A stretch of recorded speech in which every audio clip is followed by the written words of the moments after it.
General Ogola told me the following: Mr. President,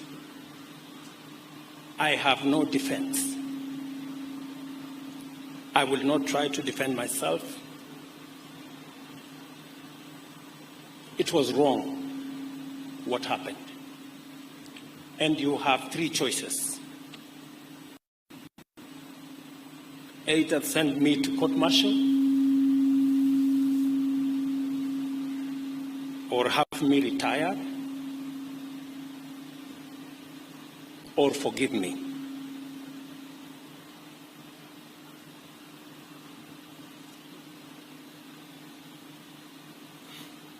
That evening, I went home to speak truthfully about the man that lies in the casket in front of us. Standing men and women whose achievements and visions represent the best of what Kenya has to offer. General Ogola was in a very special class. Yesterday, as I thought of this function and what I was going to say, the truth came to my mind to speak truthfully about the man that lies in the casket in front of us. Because General Ogola represents the best of what Kenya has to offer. We are meeting here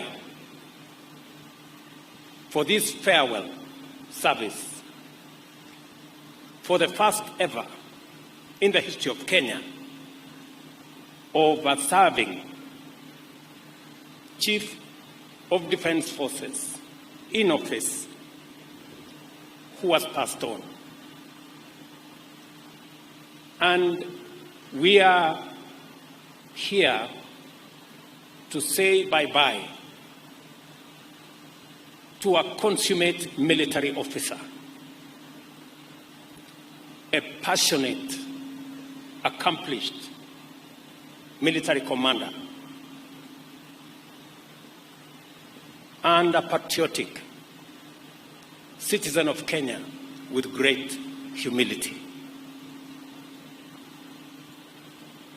Lessons on humility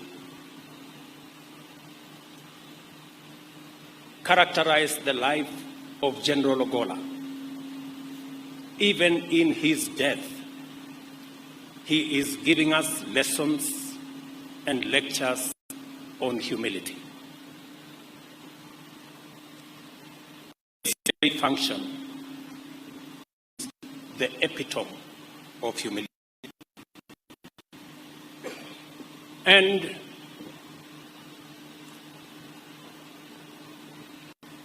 when it came time for me as Commander-in-Chief to make a decision on the next CDF,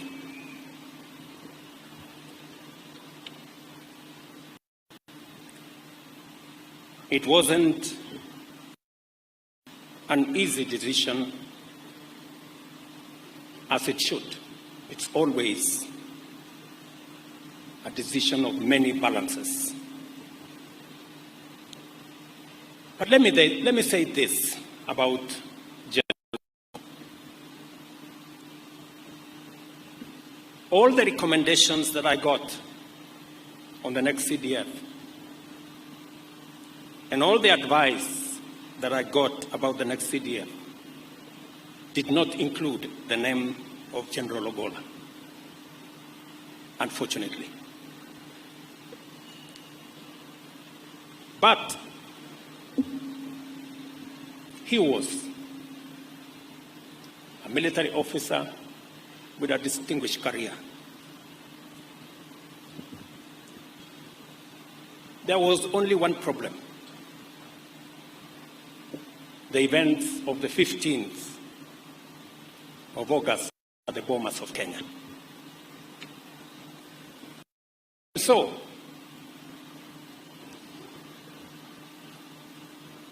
I asked General Ogola for a meeting, and I had a one-on-one, man-to-man, come to Jesus meeting with General Ogola.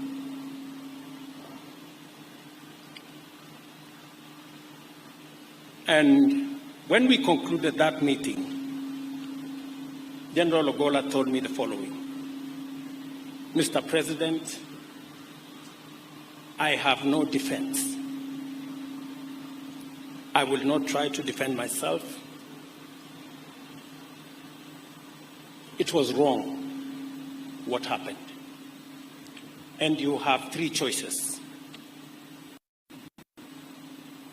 Either send me to court-martial, or have me retire, or forgive me.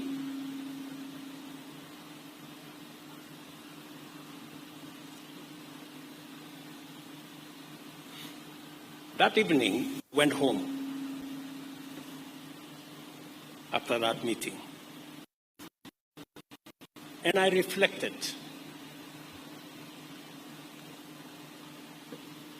on what General Ogola had told me.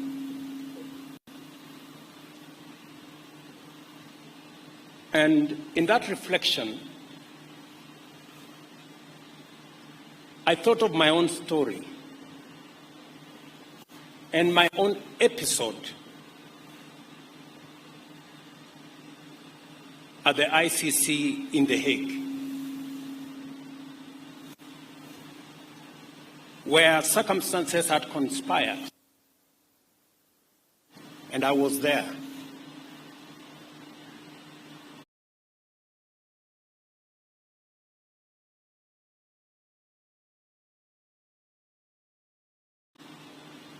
Secondly, I also reflected on the brief that I had been given when I came into office as president. And I had been told there are 4 sensitive positions: that of the IG of the police, that of Interior, that of the Director General of NIS, and that of the CDF. And I had been told, you need to be careful who you appoint into these offices, because they mean a lot, and they are very sensitive.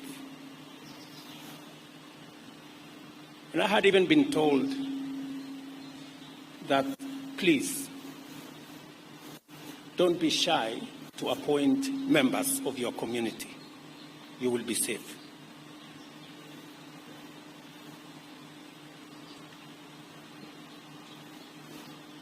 I had made a conscious, deliberate decision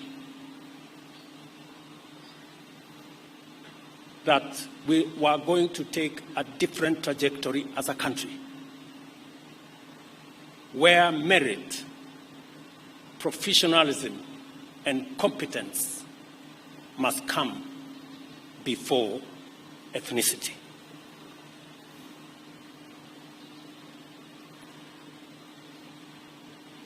And I made up my mind that General Ogola deserved to be the Chief of Defense Forces of the Republic of Kenya. It is an appointment that I am very, very proud that I made.